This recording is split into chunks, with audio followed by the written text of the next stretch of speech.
Hello and welcome to the Big Picture. Finally, the deal for 36 Rafale fighter jets has been signed and sealed between India and France after the proposal first mooted 16 years ago. The NDA government had declared last year in April that the 36 fighter jets, instead of the originally planned 126 jets, will be acquired from Rafale. The 59,000 rupees crore deal was signed after hectic bargaining and consultation over the last 17 months. What does this acquisition mean to the Indian Air Force and our defense preparedness? Is the deal itself satisfactory in terms of pricing and the contract? How does this deal help in indigenous defense production, which is one of the main ingredients of the Make in India policy of the NDA government?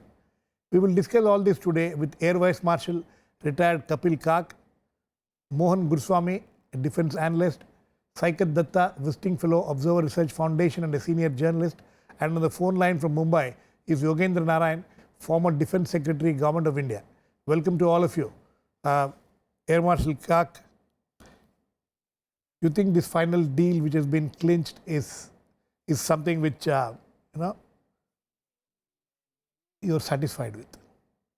No, not me. I think who has to be satisfied? Or your community the Indian is satisfied? Air Force. No, the Indian Air Force, Your Ministry community. of Defense, the nation, because it protects the nation in terms of the skies over the nation. I think firstly, we have debated this, even Mohan has been here in the past. This is a phenomenal operational capability enhancement of the Indian Air Force. You have perhaps the best fighter aircraft, combat aircraft in the world. We can come to the details later. Operationally, very potent platform, and it adds hugely to the combat preparedness of the Indian Air Force, especially when its numbers are going down. Its maintenance is state of the art, the best in the world, #1 in the world. You could say between the Americans and French, who are better? I think French have, with this aircraft, an edge on the maintenance side. On the costing side, it appears, if you do a simple arithmetic calculation, 58,000 crores for 36 aircraft, divide 50, it's not rocket science, and you get a certain number. But that's a deceptive number. We must not forget that half the cost of the aircraft, half these 59,000 crores, will come back to India as a plowback. Now, this may not be Make in India in the classical sense, that everything is done here from design, development, manufacturing, production, testing and induction. But it adds hugely to the ecosystem, which is purely in the aerospace sector. These offsets are not indirect. The offsets are direct. Indirect means you can plow into computer systems, teaching aids, schools, colleges. But this one will specifically, these 29.5 thousand crores will add to the ecosystem of the aerospace. We need that desperately. And that is what adds the value chain to the, not only the Tejas indirectly, but follow-on aircraft to the Tejas, like the medium combat aircraft, which is our plan for a 5th generation fighter aircraft. All in all, I think it's a beautiful deal. And India should be proud that we have taken 15, 16 years, but we've done it right. Okay, Mr. Yogendra Narain, 16 years of wait you think has been worth it? Mr. Air Marshal feels that it is worth it.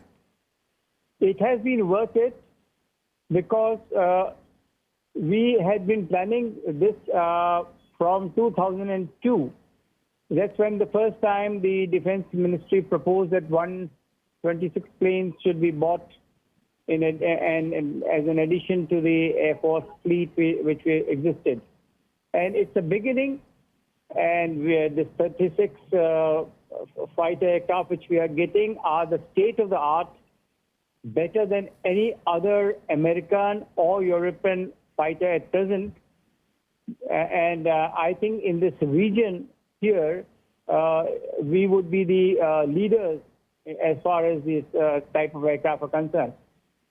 As far as costing is concerned, every year the defense systems are getting costlier.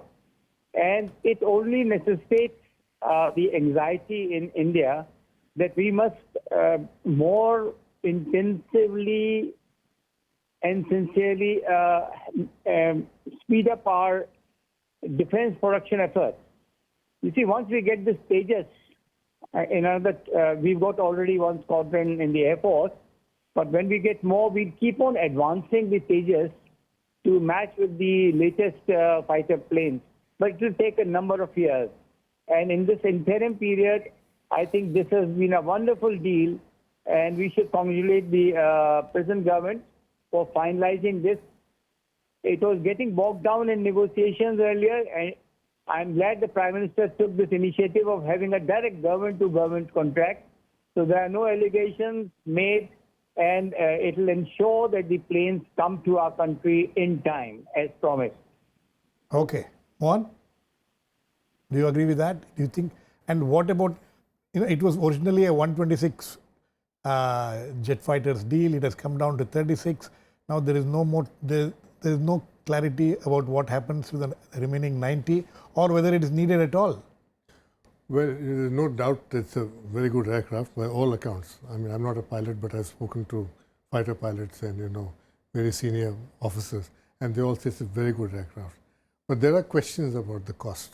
There's Air Marshal Matheswaran, who piloted the MRCA deal in the Air Force, who actually supervised the selection of the aircraft and chose very pointedly said in the Hindu yesterday that we had negotiated 126 aircraft for 10.5 billion. And now we are negotiating for 7.8 billion. 7.9 billion for 36 aircraft, And he didn't elaborate, but there are misgivings on the price, But that was 5 years ago, and this is now. But I think 300% price increase in that period is quite astronomical, So there's something which has to meet the eye, and I think we need to get more information on this.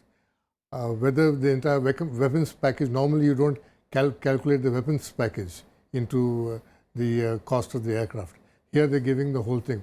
But, and then the spin which has been put on it. And also some amount of customization is happening for this. Well, customization takes place in all aircraft now. You integrate it with your own systems, you want to get commonality of systems, then you want something unique. The Sukhoi 30 MKI, is completely optimized for Indian conditions. It's got a French radar, it's got an Israeli fire control system, all kinds of things in it. So everybody does it now. It's not uncommon.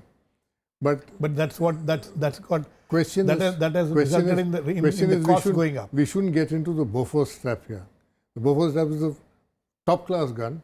It got castigated as a bad gun chosen for other reasons, and and because some money was paid extra or money was made. So we shouldn't castigate the aircraft itself. But having said that, the aircraft is not a particularly new aircraft. I saw the prototype fly in Panvaram in 1989 along with the Su-27 flanker. So it's not something which was designed, came off the factory space last year. It's been there on the ground for a long time, and the French had problems selling it for a long time. And we are only maybe the third Air Force, foreign Air Force, which is buying it. Even the French Navy hasn't got placed enough orders for it, and the French Air Force, of course, has got a few squadrons. But so it's not a big production run, and Dassault is not a big company. As aerospace companies go, it's a small company. And they have problems in manufacturing large runs. So we'll have to wait and see what happens. And there are many a slip between the cup and the lip, as we've seen in the submarine deals and various things, that the costs keep going up. Because after you buy 18, they say, sorry, we can't supply. We saw it happen in Gorshkov, we saw it happen. So, so there is much more going to happen, and much which has happened, which we'll have to wait to find out. And to say that, this is going to put us on a 36 aircraft is going to strategically change the balance. As it is with Pakistan, you don't need this also. It's with China is going to change the balance is absurd. It's an absurd notion that 36 aircraft will make all this. And the Sukhoi is not a slouch. The Sukhoi 30 MKI which we've got is a 4+ generation aircraft, which is very good, has got the same kind of armament which this has. The government has issued a but I guess it is now too late to compare Sukhoi. We can't compare it also. Question is that money has to be justified along the course. Okay. Saikat, do you think the money is justified? Well, let me just go through what the government has been saying on record on this deal. On April 13th, 2015, the Defence Minister gave a full-fledged interview on Doordarshan, where he said there is no doubt about the capabilities of the aircraft, but it's too expensive and I cannot afford a Mercedes. These are his words. He changes his words just a month or so later on the 31st of May, where he now says that we can't afford 126, so we'll cut it down to 36 aircraft. Now the point is, how does this reflect on the defense acquisition process? The defense acquisition process is part and parcel of what we call the long-term perspective planning, where you look at the future, you look at who are your possible adversaries, where India's strategic interests will expand and go to, and based on that you make a certain calculation which includes the cost and the capability. You have to balance both. Now tomorrow, let's say I buy a Mercedes, it may be the most expensive car and the best car, but a small damage to it, I have so much more money to pay as spare parts, etc. Instead, if I were to buy a fleet of say 15 lesser expensive cars, but even if one goes down, I have another 14 to service and deploy them. Now that kind of a calculation, in my view, was not done. And secondly, the contradictory statements which are constantly coming out, and let's just address one part of it. Now everybody is now saying that the offset clause will ensure that 50% of the business will come back. But my point is, this offset clause has been there in the government of India for the last 5 or 6 years under the defense procurement manual. Nobody is looking at that. This has been mandated by the DPM for several years. Any deal that the government of India were to sign, mandatorily 50% of the offsets have to come back and flow back anyway. So it is not specific to this deal. Absolutely. So you cannot use that argument, in my view, to justify something without at all questioning the capabilities of the aircraft. So you actually are questioning the capability of the aircraft. Air Marshal doesn't have a seem to have a problem with I am not questioning the capability of the aircraft, but the defense minister has questioned the cost at which the capability of the aircraft has been acquired. In his words, he has called it we don't know what is going to happen. Anyway, I will come to the that. point that I am trying to make is, as Mr. Guruswamy pointed out so beautifully, who are our current advisories? Even if we were to look at Pakistan and China, Pakistan, we are fairly superior as far as our force structure is concerned. But as far as China is concerned, if somebody were to say that 36 aircraft will be a great deterrence to the Chinese, I think they need to really... No, but if instead of nothing, 36 is better. The point is that what if you could have got 90 for half this cost, which are equally capable? One point I'd like to make is this whole offsets argument. It's quite kind of upset as an economist and as a business economist. You give away 56,000 crores and then say that 28,000 crores is coming back, and will be invested. You could have invested 56,000 crores here and got better multiplier effect. Absolutely. So I think it's an absurd idea that we're getting something out of it. We get half. The capability, one, and the points made by Saikat. Interesting points have been made. I think need to clarity is firstly on the cost front. We are basing this, I'm not privy to files of the Air Headquarters, nor is anyone here. We have to look at what are the, as they say, devil is in the detail. We have to see what are the details. As the details can be gleaned, firstly, correction, all offsets are 30%. This one is 50%. So that fact must be put. That's not a fact you brought out. Secondly, people who have gone over this, it's gone on for so long. 2000 is a year, 16 years. You did trials. You had 6 contenders. You finally shortlisted 2. It's been an agonizing experience for people who laid down 262 parameters, and transparently every single of those vendors saw where his platform stood. So I think to question the viability and credibility of professionals who done nothing but fly all their life and fly combat aircraft, in selecting this aircraft needs to be put on the table. What you are trying to say is that it is the best aircraft. It's the best aircraft, and you cannot. We can argue around because without knowing the facts, without having sat in a cockpit, without having flown aircraft.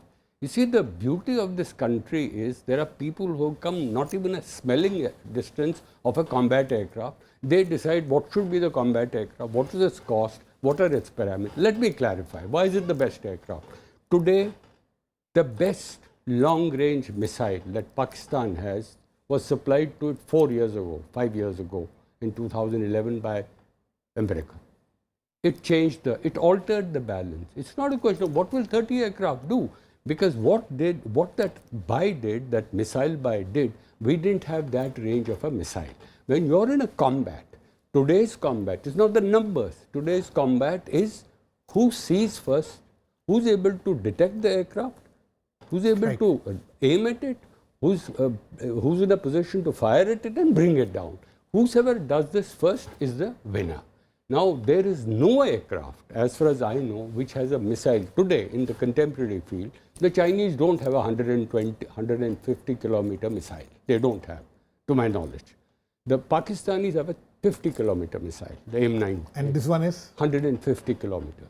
So you are outright winner. You are able to knock out. There is track and scan capability which can enable you to knock down 4 aircraft before they have even seen it. Point 1. Point 2. Yes, on cost, I agree. I don't have the details. But the question is, you are meeting what you use a very good expression, customization requirements. You have, these are not comparisons with the previous aircraft also we added. We added costs. Whatever we added, the cost went up. This way, you are not adding costs. So we can't do a comparison without actual figures and actual additions that you have done. Then we are on a table. Otherwise, we are vaguing. No, it's talking in the air. In this case, this is the price fixed. There are no changes contracted for. There is an inflation clause. I'm not able to clarify what is 3% inflation clause, which is nothing in today's defense inflation. Normal inflation is about 5 to 6%. Defense about 10 to 12%, even more in most And it will cases. take about 5.5 years to it's deliver all this. 3.5% is, I don't know, I'm not clear about that, but this is a fixed cost for this. What does it give you? It gives you 5 years. No aircraft by till now has the aircraft been maintained for 5 years by the manufacturer, by the vendor. Special clause. I think one point I'd like to make, is, the Meteor missile, which the Rafale is going to come with, has already under consideration for optimizing along with the Sukhoi 30. The Air Force, the government has asked for a request, and the MBDA has made a proposal. It's lying with the government. So, question is only this will have that missile is not correct. So MBDA has offered 2 missiles for this. One is with a 150 kilometer range, other is a air-to-ground missile with a 300 kilometer range, the Brimstone. So the Sukhoi 30, the MKI, the latest one, will have, these missiles also. How will it have? We are only talking about offers. We are talking. We've asked for offers. We've asked for offers, and they are integrating it, and they're making an offer. Obviously, offer is not contract. Offers that we have studied. 10 years for that.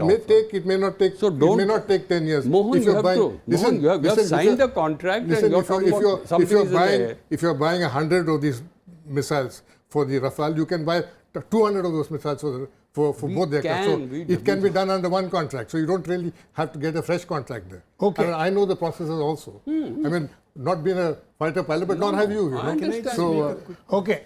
Just one quick point. I think a response to Air Marshal Kak, AVM Kak, is that nobody is questioning the capabilities of the aircraft. His point is that people who have not even come within spelling distance of a combat aircraft are taking decisions.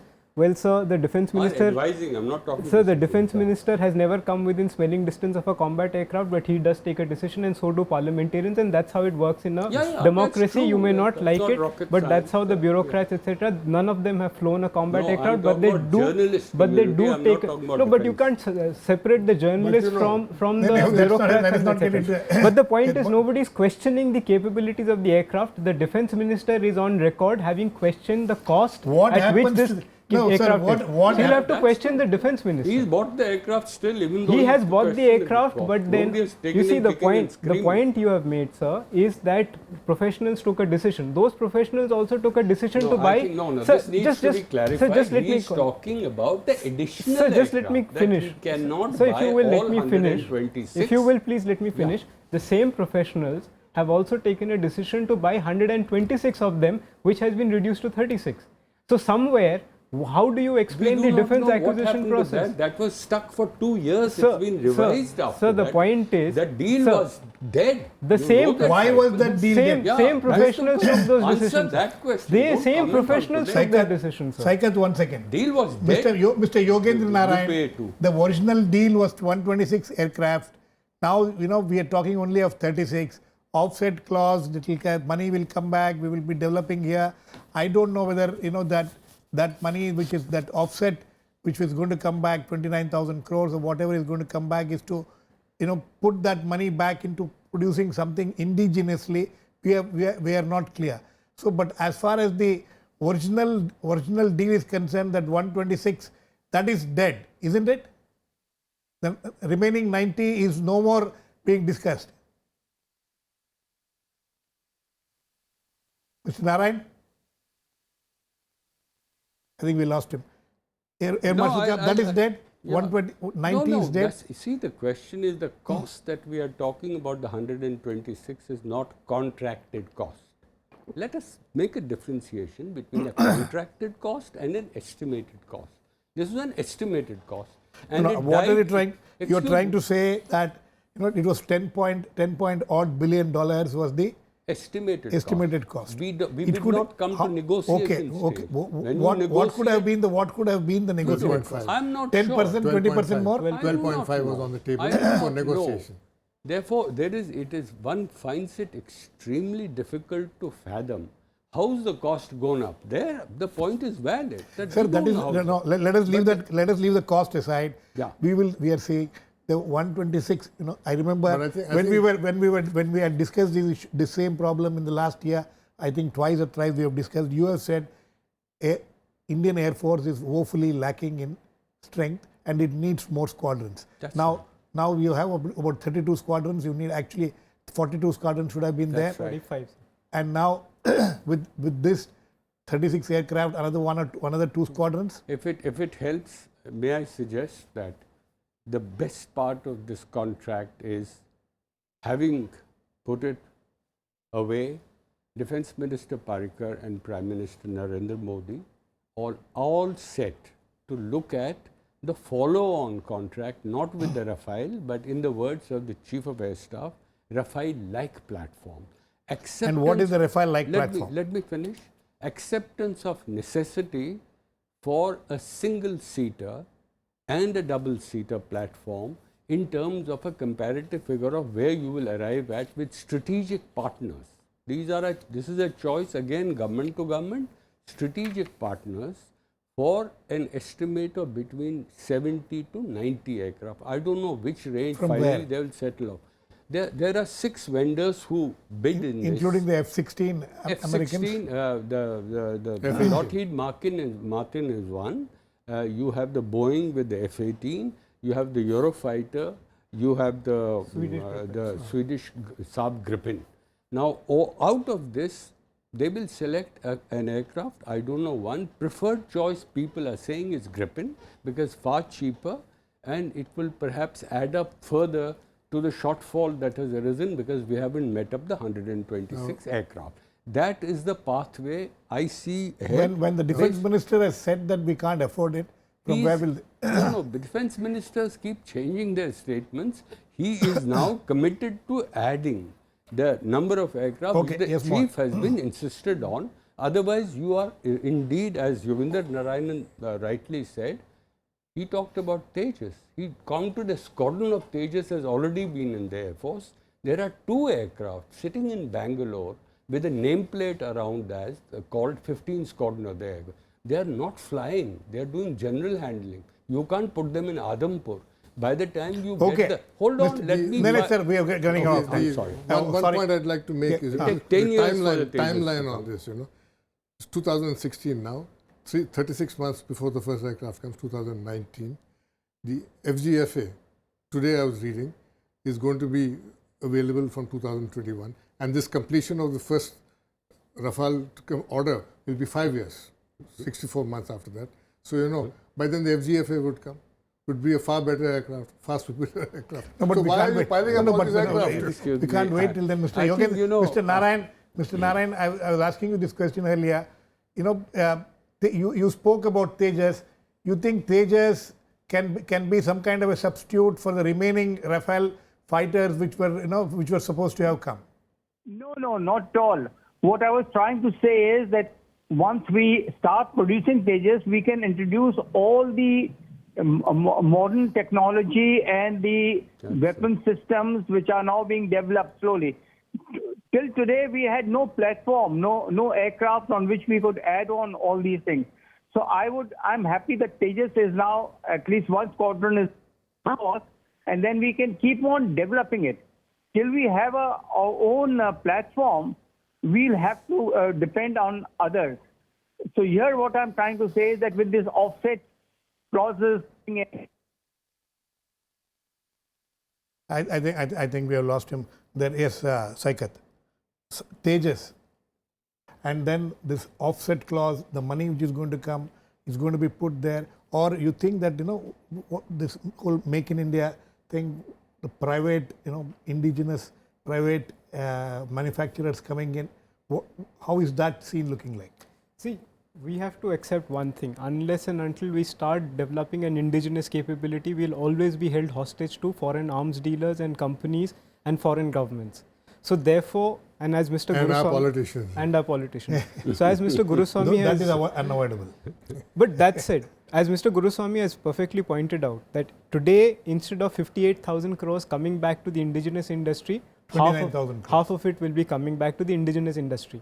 Now the point is that at some point, if you look at any great power or had aspirations to be a great power, they all worked and supported their indigenous industry, which is why they're able to today produce an aircraft which they're selling to the others, plus their full control in terms of technology. That is what we have also been talking about in the last couple of years. Yes, but the point is that unfortunately, and this is where my whole point is, our defense acquisition, our defense planning, our indigenization, there doesn't seem to be any logic which is consistent to all three issues.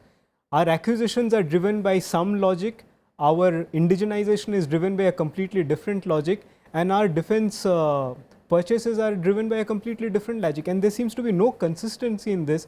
As a result, what's happening is we buy 36 of this, then we will buy 36 of something else, and then we will buy 25 of something else, and this will go on, and ultimately we will be left with a potpourri of things where you will have to keep looking for logistic support, which will be spread across different continents and different suppliers. Would you like to respond to that? No, I quickly, think Saikat has made a good point, undoubtedly. The problem in India is not just in the military aerospace sector, it's also throughout. I mean, we are not able to put together a strategy, a coherent plan, some timelines, some waypoints to the timelines, and where do we get, say, 10 to 15 years ahead. Perfect point, absolutely perfect. But the concern is, since we are not able to put such a plan together, who suffers? The cutting edge of your combat capability. Now, this is where the compulsions arise, because your industry you are not able to organize, there is no coordinatory mechanism, there are no aerospace strategies, there are no plans, there are no commitments of financial resources. So you said, hey, and MiG-21s kept going out, reducing from 40 to 32. So you're saying that essentially we are ad hoc arrangements are being made, and knee-jerk reactions happen. If you look at it from the point of preparedness, you've done very a quickly, good Mohan, last words, if you have anything to say. No, listen, I must again clarify. There's no doubt it's a good aircraft. Okay. Absolutely. And we're buying what probably the best money can give at this moment. Okay. But there's a question of measuring costs always. And what happens when you have all these equipment? You still got better equipment in Pakistan. When a situation arises, you see we don't have options. We have to prepare. Okay. I think on that note we need to end. Everybody agrees that it's a great aircraft, but there are several other questions which needs to be answered. We'll wait and watch how it will all develop. Thanks to all my guests. Please keep watching. We'll come back with another issue in the Big Picture same time.